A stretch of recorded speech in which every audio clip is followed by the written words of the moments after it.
Miss, this was a huge leap. This was a huge. Yeah, this Jesus is one of the Christ. hugest leaps in Guys We Fucked history. I'm actually going to say. Okay.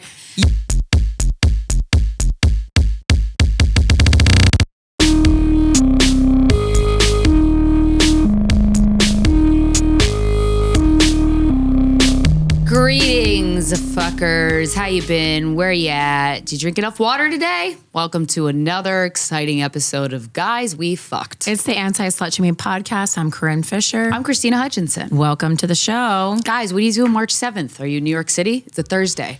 Well, come on down to the MasterCard Midnight Theater, where Corinne Fisher and I will take the stage with our new producer, Eric Freddy, for the first time ever in a live setting for our next installment of the Guys We Fucked residency. Guys We Fucked Live, Guys We Fucked The Experience. These shows are wacky. They're nuts. They're so fun. You could buy a ticket to stream it digitally, or you could come in person. That's what I prefer. Come in person. Say hi. Hang out. And then Good Girl Barbara, my debut comedy album, is out for wherever you get your comedy albums. Not a lot of places. Spotify, Apple Music. And as always, sign up for my Patreon if you're not doing that great. I'm really good at handling people that are pretty much on the brink, and I could get you off. I mean, I'm not going to take responsibility for myself getting you off the brink. However, because that's not my job, and I'm not a licensed therapist. Yeah, I know. I'm not a licensed therapist. Chad. Oh, remember Chad? I do remember Chad. It's been a while. It's been a while, Chad. He's not listening to this. But if he is, hi, maybe you really are a fan. But yeah, sign up for it once a week. We talk about shit on Zoom for an hour, and it's really cathartic. And if you're not there, you can at least listen to it later. Patreon.com/Krystyna Hutchinson. Springfield, Missouri. Hey guys, hey all of you there. I'm headlining March 22nd and March 23rd in the Blue Room, so come out and see that. And as always, listen to my solo podcast, The Voices in Our Heads, where you can hear Mikey Big Dick Dong Coscarelli drop shit and breathe weird. Like that. Oh, there you go. That was perfect, on cue. And Washington, D.C., reminder that I am going to be at the D.C. Comedy Loft February 29th through March 2nd. Tickets are available for those 5 shows. And I will be with Chloe LeBranch, who you heard a couple weeks ago on this program. Going to be a great weekend of comedy. And then, of course, you can listen to my political podcast, Without a Country. It's been great. Just did my 3rd appearance on the Fox News channel, and I think it's going well. On this episode, I did scream that I screamed in the middle of the episode, "I'm a liberal. What do you want from me?" And it was fun. We all had a good time. My parents both definitely probably saw it. Oh yeah, no, probably. I was like, lots of people's parents saw it. Is what I can say about that. But lots of people's parents saw it. Oh, our parents have been kidnapped by Fox News. Well, at least mine.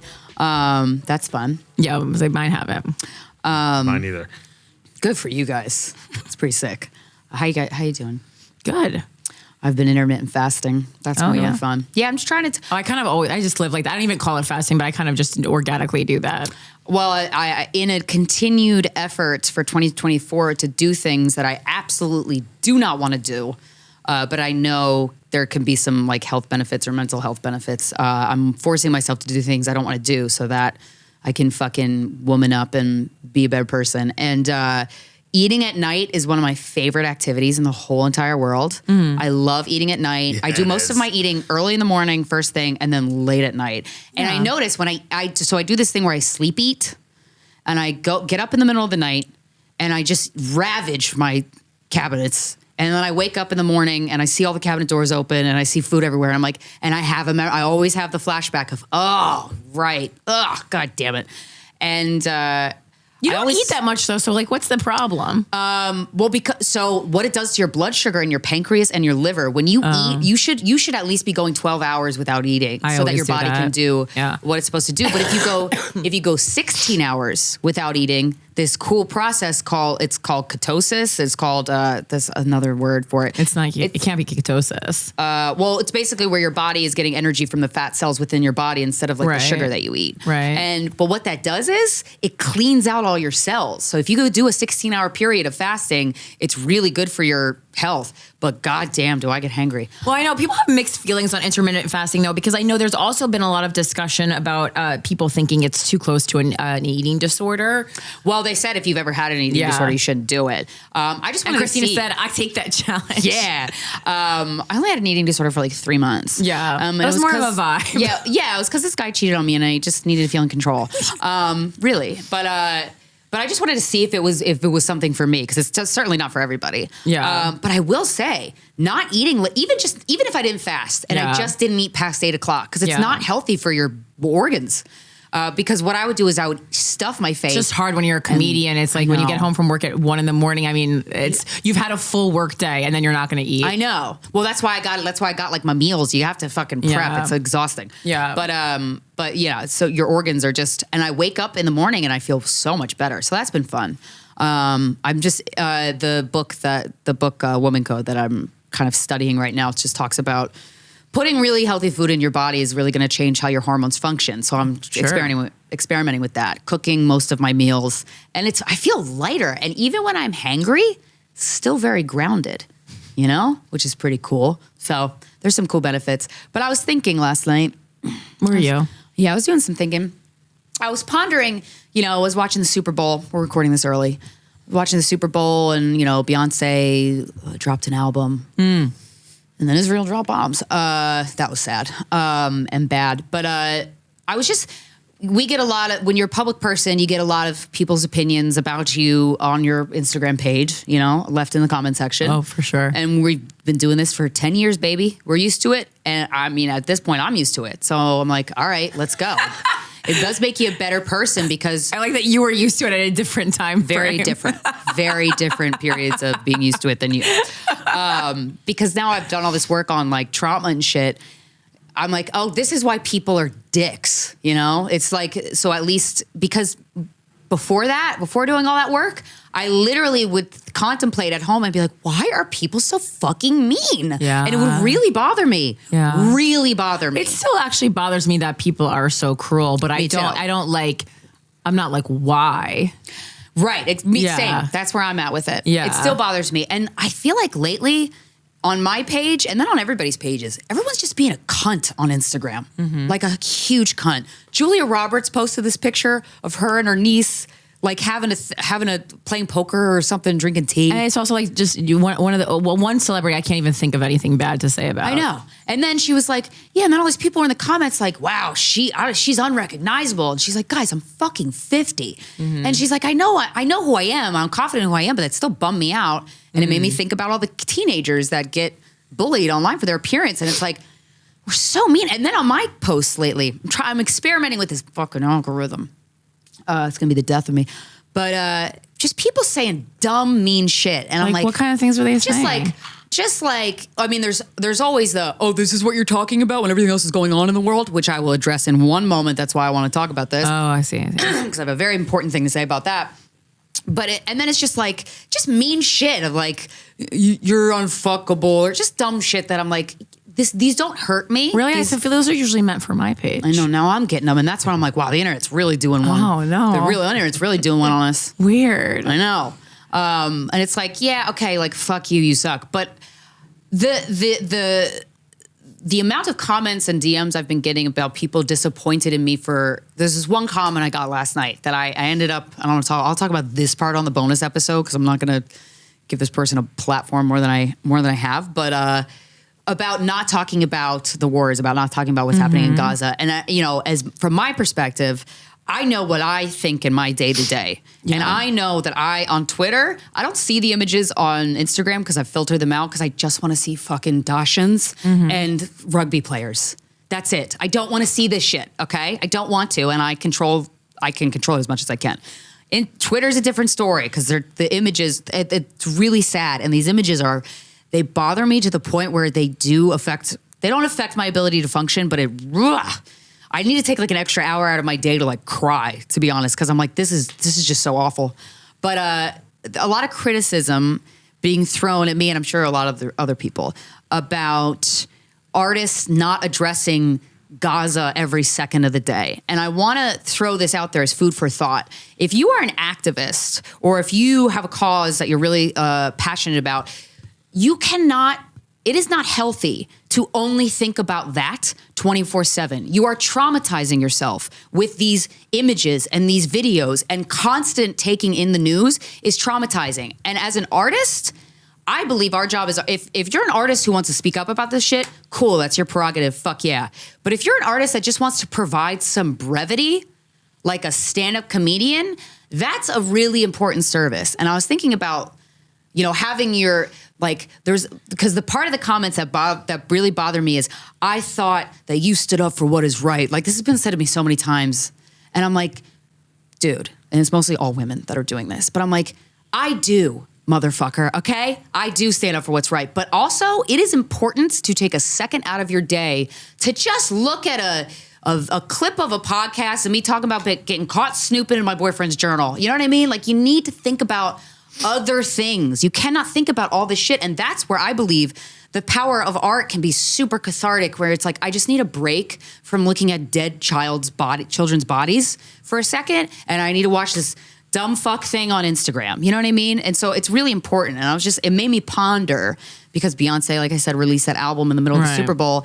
And I feel so lucky to be alive at the same time as that woman. And I also feel lucky to have a creative person that I legit look up to and kind of study. And I know what she gives to me as a fan. Are you raising your hand? Yeah. Can I tell us a quick story? She's in the middle of something, Michael. When you're done. Yeah. When you're done. For sure. Yes. Yeah. I know what she gives to me as a fan of her, right? I don't know if she's talked about the Gaza thing. I don't even fucking know. I don't know. And I was actually going to ask. I'm like, I don't know. And you know what? I don't care. Well, okay? Taylor Swift hasn't addressed it. I just don't expect Beyonce to address it. She has her issues that she's passionate about. Yeah, okay. I'm sure she had to have said something. Well, because Bella Hadid had like a dinner with Taylor Swift and like those people, and so and so she changed something about where her album was being released. This was way at the beginning, though. Oh, okay. And look, if she wants to say something, I think that's amazing and powerful. But if she doesn't want to say anything at the moment, that's okay. She's her own person. And I was thinking about what Beyonce gives me as a fan of hers. And then I was thinking about, well, what do I want to give people? What gifts do I want to, bestow upon people? And I never really thought about it, but it makes sense. It's kind of obvious. I want to make people laugh, because laughter is very healing, especially when you laugh about dark things or you laugh in the midst of dark times. That is so potent, you have no fucking idea. Because it takes the steam out of the pressure cooker that is your rage and your terror and your sadness. I want you to contemplate new ideas that define what you believe are logical. That's why I love aliens and ghosts and psychedelic drugs. And I want to encourage people to get to know themselves on a very deep level. And I also I just wanted to talk about that, and how before you press post on a comment, I know that we have bigger fish to fry in the world, but I'm kind of like, maybe we don't actually, because true humanitarian shifts in consciousness and becoming better as a people, they happen with you first, boo. They happen with me first, okay? You got to do the work on yourself. And so I encourage you, before you press post on that comment, and I've done this, I've seen Instagram posts, and I'm like, what the fuck does this person, who does she think she is? And I'll go to post, and then before I press the post button, I go, is this coming from a place of love or fear? And then when I don't feel like answering that question because I'm too fucking mad, I ask myself, am I adding to the garbage dumpster fire of Instagram or a social media platform? Or is this making something better? It's never making something better when I'm mad. So I don't post it. I think very few comments on Instagram are making anything better. Not really, yeah. Yeah, even the ones even that when are I like, put three fire signs, it's like, did that help anything? Yeah. The algorithm, I suppose. But I do think I would implore people to maybe not use the artists you follow on Instagram, use their comment section as a dumpster for your misplaced rage, because your rage is coming from a real place, but we know it's coming from helplessness too. So I feel like it's, people don't know what to do, and that feels like they did something, but they just made you mad. Michael, I understand that. So I think here we go. Buckle up, get a blanket. This is my personal opinion, but having worked in really radio forever, I think there are certain arenas where certain things are appropriate and inappropriate. Yeah. Beyond people's personal feelings about something that's happening in the world. And one of the best examples that I've ever been a part of, and it still makes me laugh to this day, but when I was working at Betches, we were working on a show. That chair. We were working with, I think someone you guys had on the show a while ago, Comments by Celebs, Emma Diamond. Oh, yeah. Yeah, great. Emma's really fantastic. But they were trying to get their footing as a podcast when we were still working with them. They didn't really know how to do any of this yet. Yeah. And their show is a fucking, this celebrity said this and this blah, blah. It's a nonsense fluff bullshit thing. Yeah. And we were recording. I'm sure they'll appreciate that. Yeah. No, and I mean it lovingly. It just it is what it is. But we need some nonsense fluff shit to give it a break. Exactly. I mean, it's just a non-political quite show. frankly, some of us are too fucking stupid. I mean, myself included, but I have a show about being stupid, talking about politics, so it feels American. But, right. Very American. Yeah. Right? Right. Like, that's kind of the point. Right. So Emma, it's a perfect example. They just don't do a show about any of that type of stuff. Their show was just like It's like John how the Stamos Kardashians said don't this. talk about food. Right. Sure. Oh my sort of God. thing. Exactly. They have. They really don't. No, that's the thing. That's why they just allowed talk that about one guy to makeup. be food god.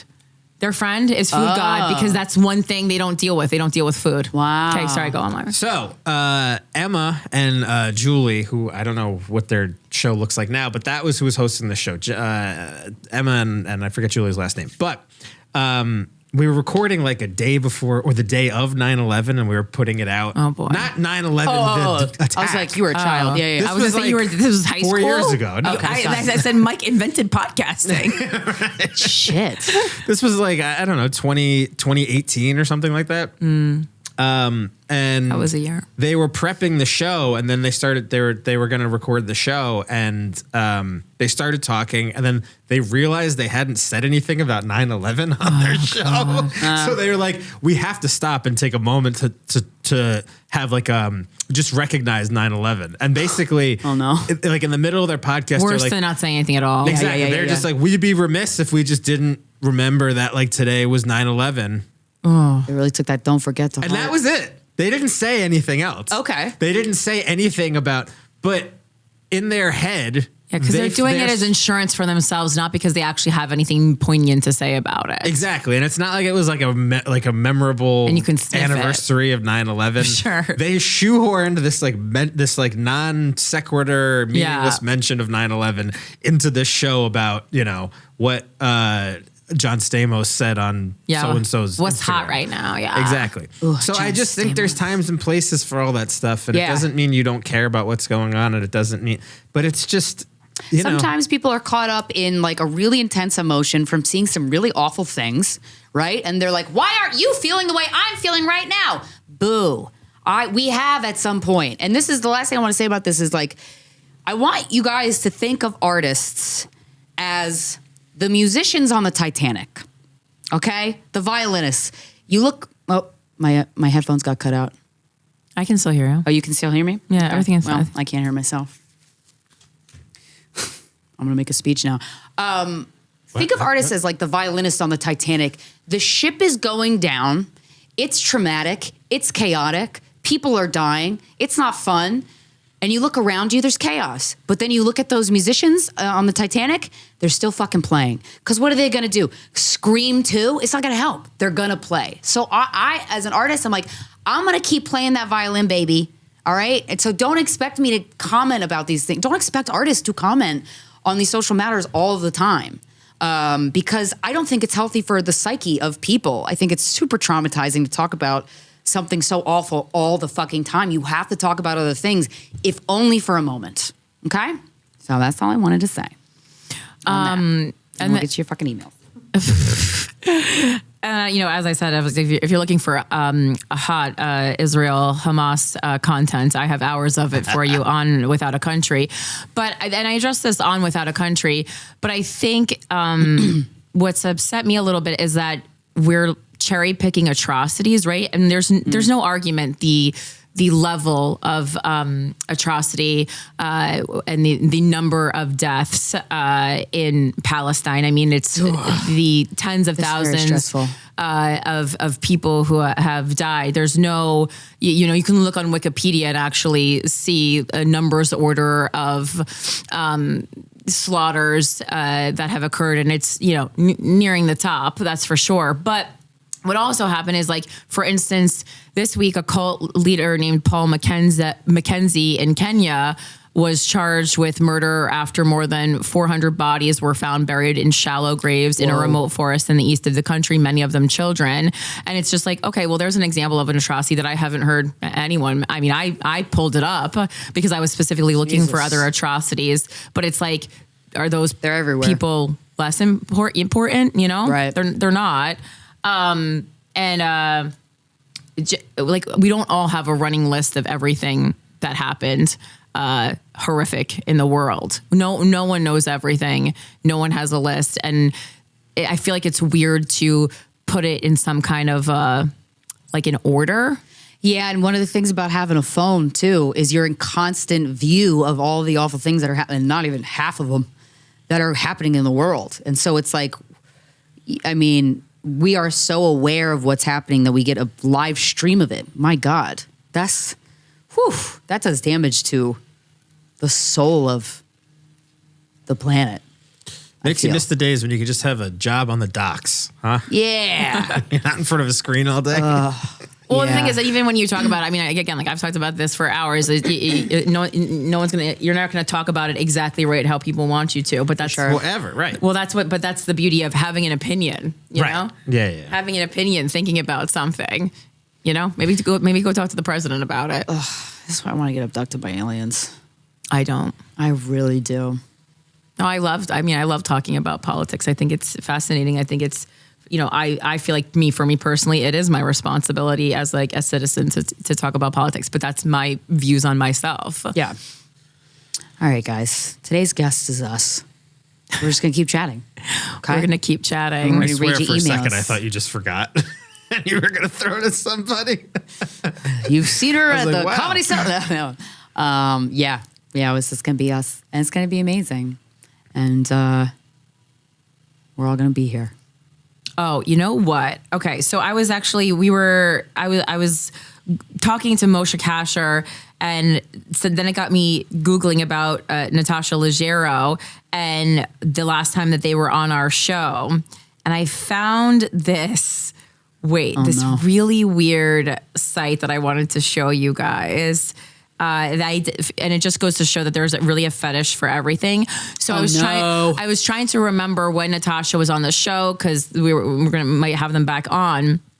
And the sneeze fetish forum came up when you search Natasha Leggero guys we fucked, and it is literally just a site where they link to famous, I guess mostly women, and when they sneeze on podcast appearances, because this is a specific type of fetish. Yeah, I'll bet you it's Men mostly put their women. energy into the weirdest shit. If I had to put money down. I guarantee you the guys who do this, they don't do their dishes. Yeah, and so literally there's a post on Sneeze Fetish Forum, and it's sneezefetishforum.com. Say that 8 times fast. That says, Mal, he posts on August 27th, 2021, he goes, Natasha Leggero sneezing on the Guys We Fucked podcast. And then it goes further to say, the hosts describe her leaning back in her seat, to which Natasha responds that she was doing so because she needed to sneeze.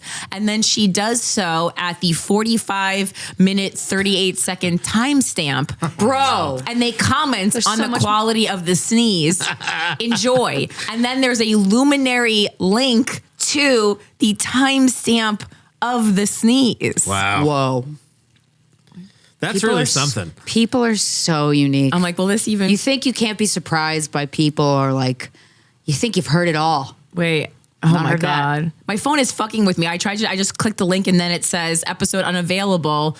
Why can't I listen to Call Her Daddy on Luminary as temporarily unavailable? This is Call not Her Call Her Daddy? Daddy. Wait, what the fuck? Look, my phone is fucking haunting me. No escape, ladies. Wait. It'll haunt you forever. That is a weird prompt. The prompt is The professional prompt that's coming up on Corinne's phone is, in quotes, why can't I listen to Call Her Daddy on Luminary? Is temporarily unavailable from Call Her Daddy. That's weird. Yeah. What the fuck? Well, anyway, the sneeze fetish forum is popping. Jeez. And then Nav. Can you imagine if that's what got you off, just to fucking sneeze? How simple. Well, there is a, just go to a it is go to the a beginning of an walking clinic. orgasm. Like it's the does same feel like like it. power. Sneezing feels great. Well, there's like the medical love when- explanation is like the same, I don't know, like veracity. Yeah. It does feel like I'm jizzing, but like in a guy way. Like when you're winding up for a sneeze, you like pull everything in. Yeah. And then And it's an explosion. Yeah, right. Wait, guys, the first reply to this from Nav the day after the original post, he goes, nice find. And good sneezy chatter from the others too. All right. Another person. I love this. This is Another great. person goes, amazing build up at 7 minutes and 10 seconds in. I guess this is specifically the Natasha Leggero sneeze fetish page. It looks like she sneezes a lot on podcasts. Got to get her some Zyrtec. Yeah. Or not.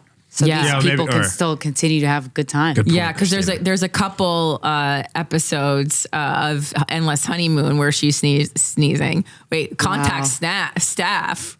I would love to see who's the staff on Who's the this. staff? Yeah. Jesus. Furry sneezing archives. Oh man. Can you look up who's on there?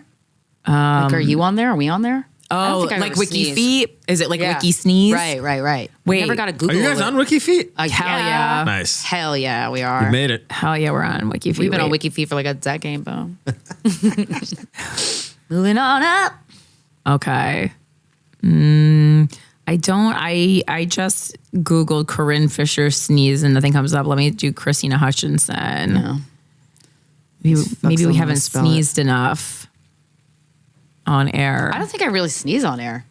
I mean, Yeah. I've been sick where we've had to record sometimes, and I've done it off. No, it just off mic. keeps specifically going to Natasha Natasha Leggero Leggero. sneeze. Okay. I guess she's Good just a for her. sneezy lady. Yeah, sometimes you sneezy. Wow.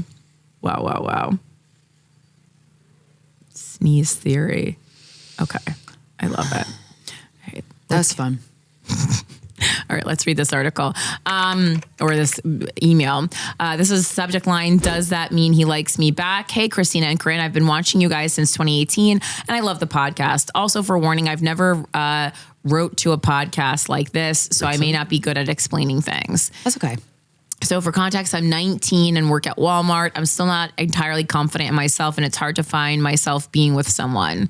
But there's a guy who came into work and is now a good friend.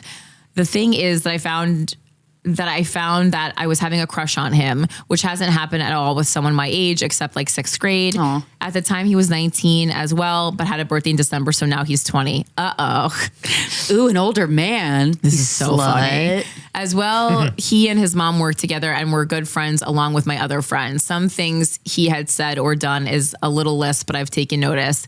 If my other friend is walking with his mom, this is such a 19-year-old email. Yeah, it's really sweet. And also, like, I feel like this person's pretty self-aware for a 19-year-old, I gotta say. If my other friend is walking with his mom, he decides to walk with me every time. He has bought my work lunch staff more than once and random things out of the blue. When he asks the question or something and someone else answers, for instance, his mom, he will straight up say, I was talking to her and I'm sitting at the table like shocked face. Okay, this is a little hard to know what you're saying.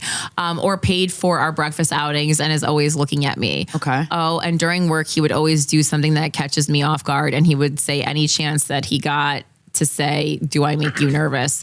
The thing That's weird.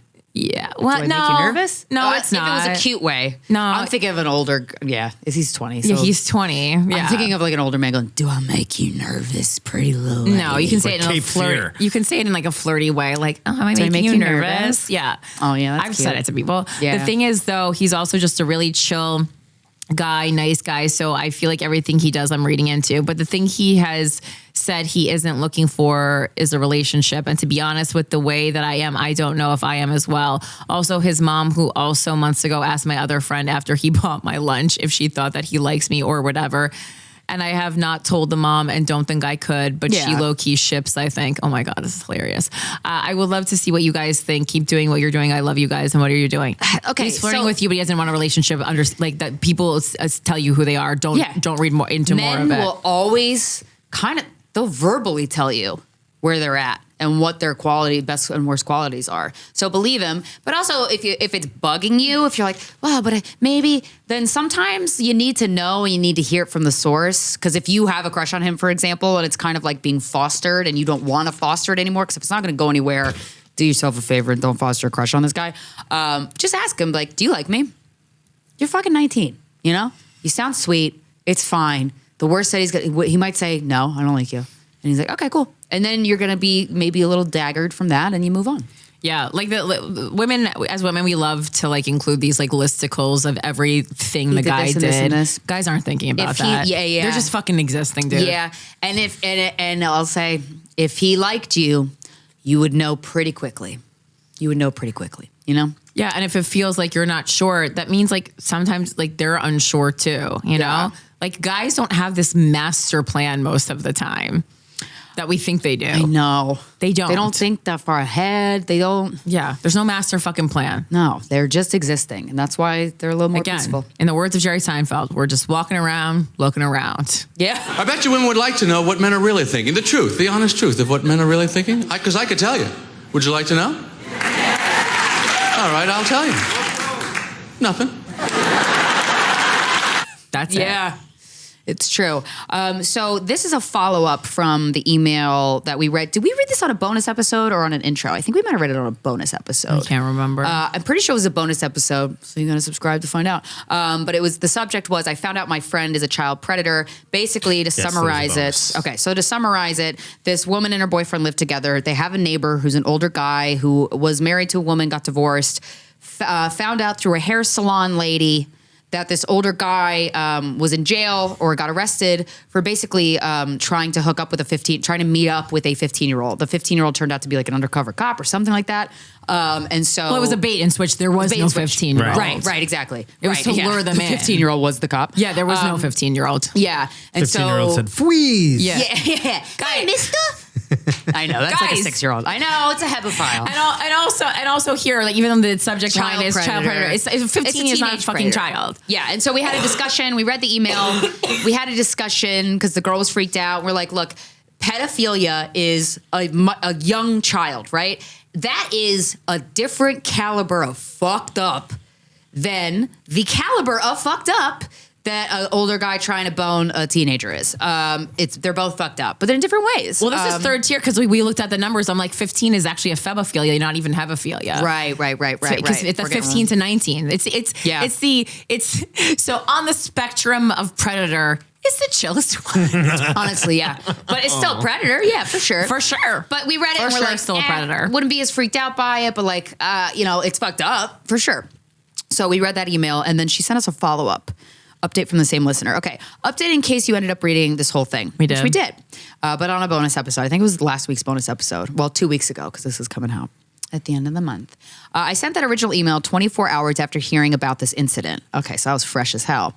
Since then, I shared the news with my boyfriend, because she was debating not telling him. Yeah. Who just kept going, what the fuck, man? Sporadically for about 24 hours. It has really fucked with us to see a trusted friend in this position, right? Because they were super close and they like loved this guy and he was very like, a community leader kind of thing, the way they always are. Right, but to me, like this is also like kind of like a learning lesson for these people in their lives. Like, yeah, life is full of your close friends disappointing you. And like, and it's how you respond to that and get past it. And I think part of it is just like, stop putting people on pedestals and really realizing we're all human and we all have these huge flaws in us.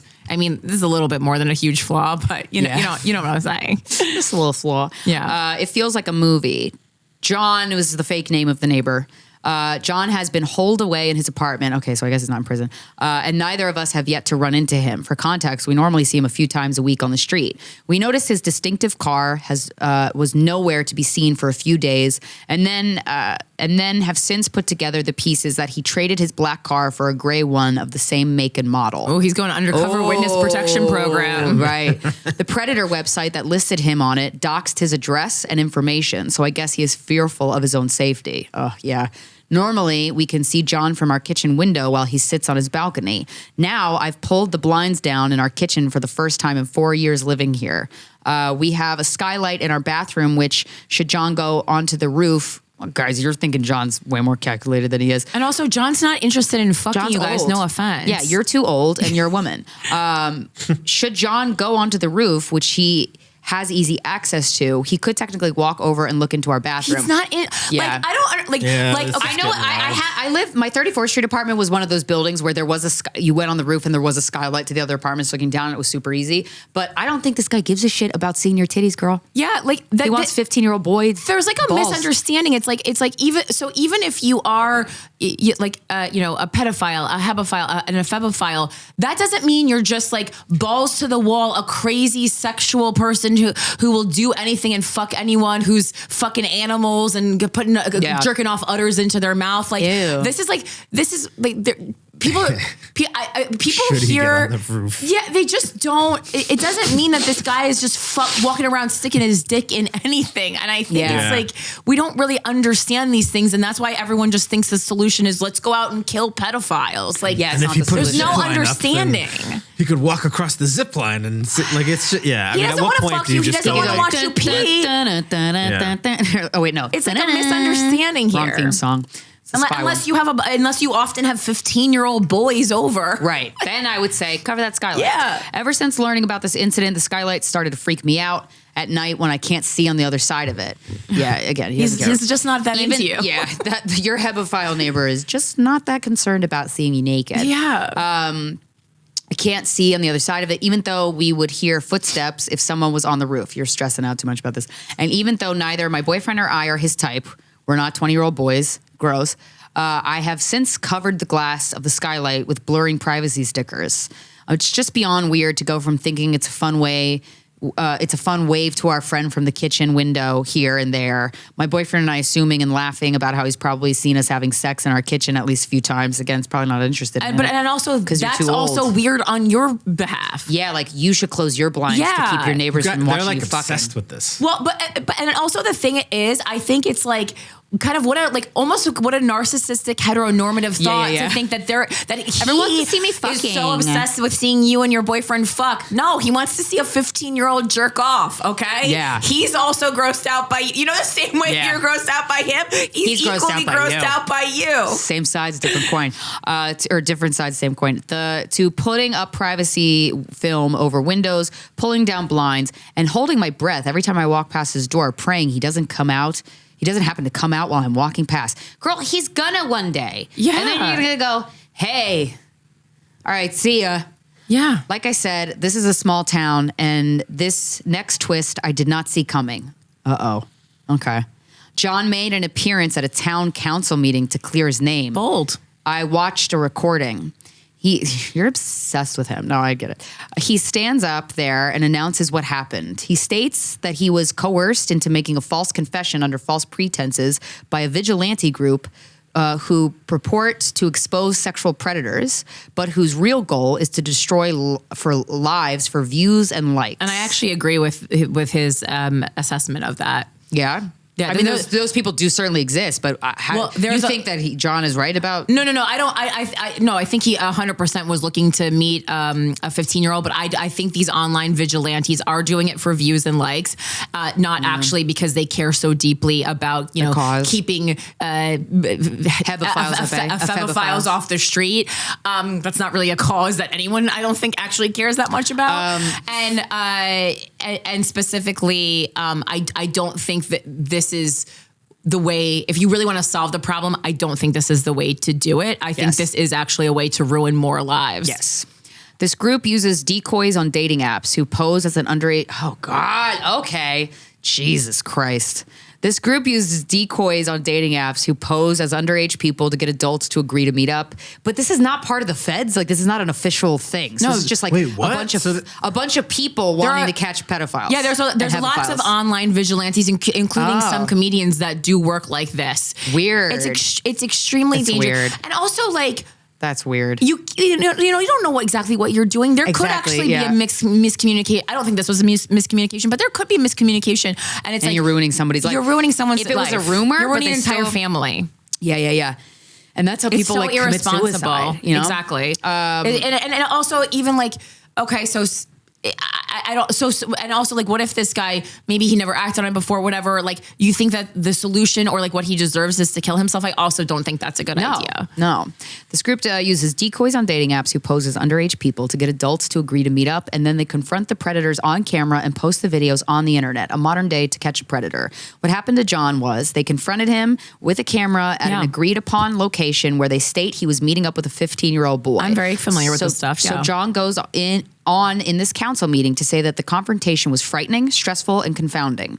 He says that this organization is not supported by any of the local law agencies and that our local prosecutor's office does not condone this vigilante activity. I mean, yeah, because they could be fucking getting themselves into trouble. What if you're fucking with somebody who's got like a bunch of guns and a temper? He says he never believed the decoy he was talking to was a minor and that he agreed to meet in a public place because it would allow me to observe him before going any further. Okay, now he's outing himself. Yeah, this seems like you're saying too much, John. Yeah, shut the fuck up, Should have John. had a less is more meeting before going in front of the whole town. He says the recording was taken under extreme duress and that he'd been charged with criminal offenses based on it. He said he's been humiliated and the financial cost has been staggering. He says he will not succumb to social isolation and that his friends, family, and coworkers have been supportive of him. He has asked his neighbors, that means you, to uphold the tenet that he is innocent until proven guilty. There are some things you can't do that with, and anything in the pedophile spectrum is one of those things, and that's the problem with the vigilante work. It's a scent you cannot cut off you ever. As if I wasn't already confused enough, I seriously cannot explain how much I don't know what to think. Assuming he was guilty after watching the first video, I really imagined he would stay holed up in his apartment, get fired from his job, and maybe even move away. The reason it felt gray to me in the first place was because of how this vigilante group operates. I wondered how much their mission, in quotes, should be taken on face value versus how much they do what they do for internet praise and for being the good guys, if any of it is faked on their end to make these videos more compelling. There you go. And how much of a trusted source they really are. Oh, there you go. Critical thinking, it's what's for dinner. I just don't know what to think from the start. I just didn't know what to think from the start. I went down a rabbit hole of their videos, disgusted and disturbed by video after video of men allegedly thinking they were meeting up with 14 and 15-year-olds. But now that John has stood up in front of the whole town, in front of a council who I know for a fact all know him personally. I mean, look, if we're thinking about it strategy-wise, he could have done that on purpose so that when he does fucking get caught, he could say, but I'm a leader in the community, and claimed victimhood. I am shocked and confused. But the fact that I can't shake is that according to the original video, he went to meet up with someone who told them they were 15. In his council address, he doesn't really explain this well. Yeah, because he probably thought they were 15 and he's lying. He says he didn't believe for a moment that this person was actually a minor. Yeah, it's called lying. Mm-hmm. Well, then why would he have met up with someone he thought was lying about being 15? Because he's lying. He's lying. This is, okay, so welcome to the world. Motherfuckers lie. It's a little bit of it's alarming how just you're like you rapidly like change their thoughts and opinion, like, and I also didn't know I guess maybe we knew initially that she sent us like after 24 hours. You need to take a pause in life. You're having the same thing. You're having a lot of email. Well, I love that these crazy things happen. She's like, I gotta write Corinne and Krystyna about it. You're having knee-jerk reactions right and left. Like, I don't even think you've sat down. You're putting things on your windows. You're covering everything. How about taking a fucking breath and sitting down and really thinking about this? Because honestly, right now you're thinking about whether or not you want to be friends with John. I don't think John should be friends with you. But no matter what he did, you're not a good friend for him. If you turn him on him this quickly, to be quite honest. I wouldn't want a friend like you. I wouldn't. You turn your back immediately based on one. Immediately. Yeah. You're the kind of friend who like a comedian gets canceled. They read one BuzzFeed article about them, and you're on the side of BuzzFeed. You're not a good friend. You're not a good friend. Fucking, you gotta ride or die with the homies, dude. Yeah, motherfucker. And also, if you were friends, you'd talk to the guy and be like, "Yo, John, what's up? What's this about? What's this about?" You knock on his door, not wait for him to peek into your fucking sunroof window. And you're not being slick. John knows what you're doing. John knows you're avoiding him. John knows you're covering his windows. It's so passive aggressive. John probably rolls his eyes at you. I fucking hate passive aggressiveness. Yeah. It drives me nuts. It's so, just be aggressive. Either confront him or act normally. All this in between shit is pussy ass baby shit. You're acting like my mom. Oh, That's I hate bizarre it. and doesn't really add up. He also started in the original. And now she's doing that. She's fucking turning into an internet sleuth. The thing that oh god, who was that girl who was missing because her boyfriend killed her? That was missing in the desert for a while, and everyone turned into an internet sleuth. Gal. Oh, Brian Laundrie. What was the girl's name? The guy's name.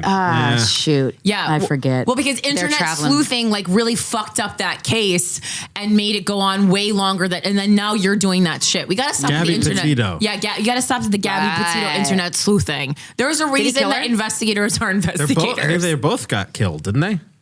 I don't remember what happened to Brian. No, What I happened? thought he escaped to his parents' house. He was in his parents' house and like hiding out. Yeah, Brian Laundrie's still alive. It doesn't matter. It doesn't matter. Okay, so after a week of having this on my mind, I've just been stuck on thinking it's gross and weird. No matter what the laws are. Okay, you're just saying the same thing. No matter what, I'm skeeved out by a 60-something-year-old who likes such young men, legality aside. Cool. I feel like there is something off with someone who never moves on from wanting to be with 18 to 20-year-olds. You're right. Okay. But at the same time, if no laws are broken and if he really hasn't actually been with minors, but how could I be sure? Who cares? Oh, Brian Laundrie is dead. See, I'm so bored. I'm Googling Brian Laundrie's death. It's a long email. I know. What else? I literally did the same thing. I was like reading the Wikipedia. We don't need to. When you write us a letter, we don't need to know your entire internal monologue. Right. Please, that's true. Jesus you Christ, should edit. We have enough going on in our own heads. I know so much. Oh my Lord! You have so no fucking voices. idea. Everyone's fucking E.E. Cummings stream of consciousness over here. Yes, Lord. That's why when people are like, "How dare you not speak?" Bitch, what? I'm sorry. Oh my gosh. Okay, so I'm not going to read the rest of it, but you'll be fine, girl. You'll be fine.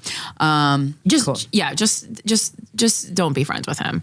Wait, we have time for one more email. Let me make sure. Okay, should it be this one? Oh, that's interesting. Oh, wait, how many minutes do we have, Mike? We're at 47. Okay, all right.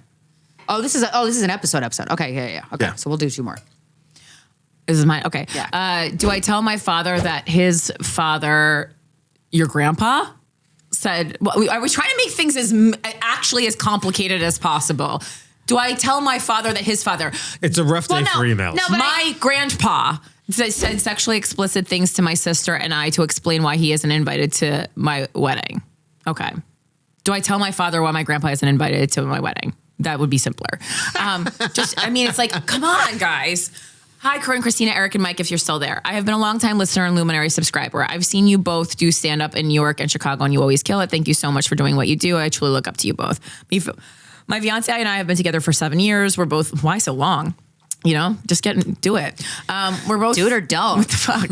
We're both 30, live in Chicago, and are newly engaged. We started planning our wedding and are super excited. The only problem that I've run into is whether or not to invite my father's parents. It's your wedding, girl. The short version is I cannot stand them. They are creepy and weird, and I haven't seen them in 6 years. Oh. The long version is I'm 99% sure that my grandfather molested me as a child. Since I was a young kid, I always had a memory of someone touching me in the shower. My memory of this doesn't allow me to picture who was doing it to me, but I can remember the shower, and if my memory serves me, it is my grandparents' shower. My mom has also told me that my parents left me at my grandparents' house for the weekend once when I was little, and when they came to pick me up, I was furiously biting my fingernails down to the nail beds. According to my mother, I had never done this before. Okay, well then it seems like your parents needed to parent in that moment and didn't. Not just they didn't need to just regale you with the story of your nail beds. Yeah. Jesus fucking Christ. My grandfather also said creepy things to me at my sister's graduation party. Specifically, he said, "Wow, you have got to be the prettiest granddaughter," in a very, very creepy way. Ugh. My grandmother heard it and did nothing. I just walked away. Gross. Over time, I started to tell my sisters of my suspicions, and my younger sister shared that when she was little, like around 6 years old, he described in detail to her how he lost his virginity. Ew. Yeah, this is a problem. Your grandpa's a pedophile. She said that they were in his car, so she couldn't walk away. But as soon as they got home, she immediately ran into the house. She said he never touched her, but hearing this makes me want to lose my mind. Like myself, she never told my parents. My parents are not aware of any of this. The reason this is connected to my wedding is because I know that my dad is going to want to invite my grandparents. Well, it's not his wedding. Yeah. He used to be pretty reasonable, but recently he seems like he's fully not fully there cognitively. Wait, your dad or your grandpa? I would say the dad. He flies off the handle easily and says off the wall shit. Yeah, it's called aging. Recently, I mean, yeah, your parents are just going to get a little wackier in these later years, and you just got to roll with it, you know? Recently, he has become very defensive over his side of the family and blames us, my mom, my sisters, and I for his poor relationship with them. I think what we fail to realize with parents is like, yeah, you know how we're having all these aha moments as we're the children growing up? Yeah, your parents are too. They're not just fucking lost in time, okay? They don't just freeze. They are also developing emotionally, having aha moments, self-reflecting, even though if they're not doing it the same way we are as millennials or, you know, or maybe in your, I guess you're still a millennial, I'm not sure, 30. It's on, like they're still having these actualizations too. So like it's almost a little bit demeaning the way we speak about our parents sometimes. Like they are still fucking developing as humans, even if they're not doing it the way that we are doing it and seeing a therapist. So like relax. To be honest, sometimes I don't even want him there, but that's for another email. Yeah, I feel like there's a bit of a loss of empathy in some of these emails for our parents. My mom has made it very clear that it is my decision to invite who I would like, and they will stay completely out of the planning unless I want help. I just don't think that my dad feels the same way when it comes to his parents. I guess what I'm asking is, if my dad digs his heels in about inviting his parents, do I tell him about his dad being a complete creep so he understands why I refuse to interact or communicate with him? I would tell him whether or not they're invited to the wedding because he should know. I don't know if I'm comfortable telling them about my molestation suspicion because I'm not 100% sure it was him. And that's a big claim to make if you're not sure. But I would definitely tell them that he has made uncomfortable comments about my looks. My sister explicitly told me to tell my parents what he said to her if anything is ever brought up, because she doesn't want to do it herself, but wants them to know that our grandfather is a complete creep. So your sister's making it your problem. That's fine. No matter what, my grandparents are not coming. The only question is whether or not to disclose why I refuse to be around them. Yeah. I know the question is hypothetical, but it's very likely that my dad will push back when I break the news that my grandparents are not invited. Any advice is appreciated. Thank you. I would just be like, hey, just so you know, I haven't talked to my grandparents, your parents' dad, in 6 years. It's because they've always given me a really creepy feeling, and I've had a lot of memories of suspected creepiness happen, but nothing that I could confirm. Then I talked to my sister, and she confirmed some very creepy stories. He is allowed nowhere near my wedding. Yeah. Also, guys, case closed. Cut the cord. If you're getting fucking married, it doesn't matter what your parents You have to stand think. up to your parents. They have no say. They're not. Are they paying for your wedding? Even if they zero were, say in your they're wedding. not in the marriage. Zero They're say not in your getting wedding. married. It's just so strange. You guys all need to cut the cords a little bit more between you and your families. Yeah, cut it out. Never talk to him again. Woo. Okay. Not necessarily that. I mean, that's your choice, but like, it's just like it seems like it's either like people don't talk to their parents at all, or they're everything they do they're calling mom and dad. Right. I feel like people feel imprisoned to their parents' opinions because they forget that like you're the keeper of your own life. Your parents actually don't have a say. You just think they do. Like you're in a jail cell, the door's wide open. In a functioning family, what should be happening is your parents are spending, your youth giving you the tools to go out there on your own, and also hopefully teaching you how to critically think. And like the template will involve their religious views, their political views, their social views. But hopefully it will also include a yearning and a want to know the truth and discover things for yourself. And then you go out into the world and you look at what your parents gave you and you throw some of it away, you alter some of it, you keep some of it, and then you create your own thing. And then you pass that along to your children if you have children, and then they do the same thing. Okay. You're not just some carbon copy of your parents. You also don't need to be the complete antithesis of your parents just because you hate them. I mean, like that's an overcorrect, because even if you're doing that, like if you're rebelling against them and you hate the way you grew up, you're in a way, if you're just the antithesis of your parents, you are still that way because you're parents. Because it's against them. Right. Yeah. You're so living it's like, at you're still kind of their puppet. Yeah. And you're not your own person. Just gotta be your own person. Just be your own person. All right. Last email. My boyfriend called me by a 6-year-old daughter's name. I mean, that can happen. I know. I feel like we're already reading too much into this. That's yeah. I mean, I've only ever called I've almost called boyfriends and other boyfriends' names so many times. I go through phases of doing that. I'm like, wow, I almost called you Steven like 8 times today. What the fuck? And then I'll like not do it for a year. Sometimes, have you ever like been hanging out with like a boyfriend and literally forgotten their name? Like Yes. sometimes Yes. I'll just black out and completely forget what their name have. is. And sometimes I'll Hey, feel like you. because last time I was in a long-term relationship was with this other person, so I'll feel like I'll call my current boyfriend a nickname I had for my last boyfriend. Yeah. I'm like, Yeah, because it's just, you're just kind of like, it's all the same. Everyone's replaceable people. and we're just going through the motions. No one really means anything. Guys, we fucked. I'm a 26-year-old woman. My boyfriend's 34, 34-year-old man. We've been together for 8 months. When we met, I was not looking to date because I'm a serial monogamist. Huh? Oh, okay. I also can't stand children. He has 2 boys and 1 girl. Sounds like a great fit. Yeah.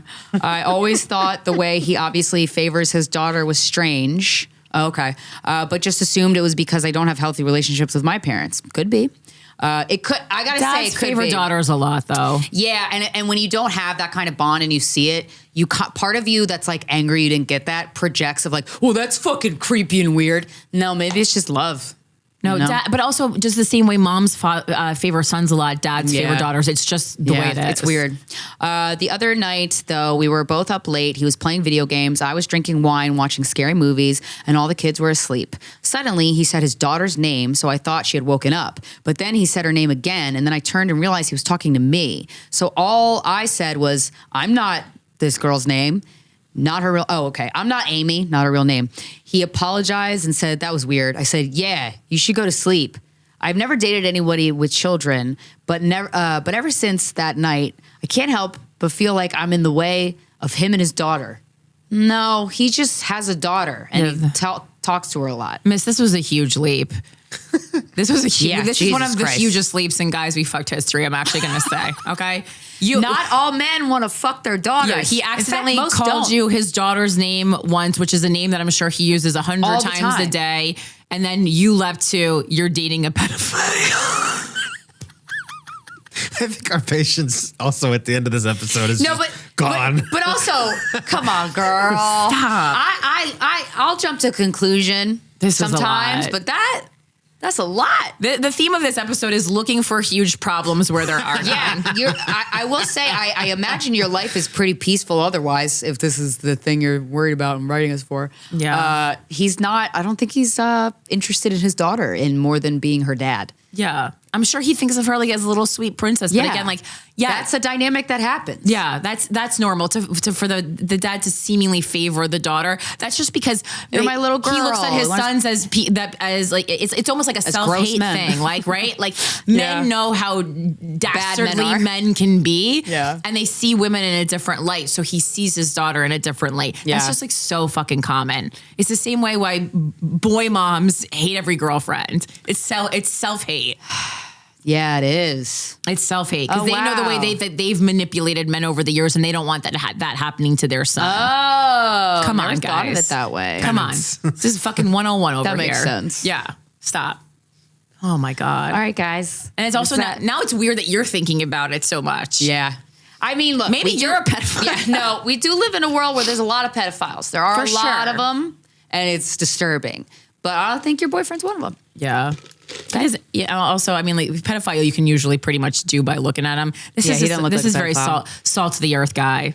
Yeah. So looks like he works at AutoZone. I've never But seen no, a he picture. looks like he works at something more preppy. I've never seen a picture of a pedophile and gone, "Oh, that was a wait. shocking photo." Right. Like, wow, I didn't get pedophile vibes from him at all. Yeah, every time you always see a get picture of a pedophile pedophile, you go, "How is everyone in the town not Right. pointing Yeah. at this guy?" Right. Yeah. There's something in the eyes. He has a bagged Party City pedophile costume on. Yeah. Pedophiles seem to go out of their way to let us know with everything about their outward appearance that they're pedophiles. Yeah. Men are really bad at hiding stuff. They're really bad They're at hiding so stuff. bad at hiding stuff. Oh my God. They're so bad. I mean, thank God. Yeah. But your boyfriend's not a pedophile. Yay. Congrats. Congratulations. All right. Guys, this has been Guys We Fucked, the anti-slut shaming podcast. We'll talk to you next Friday.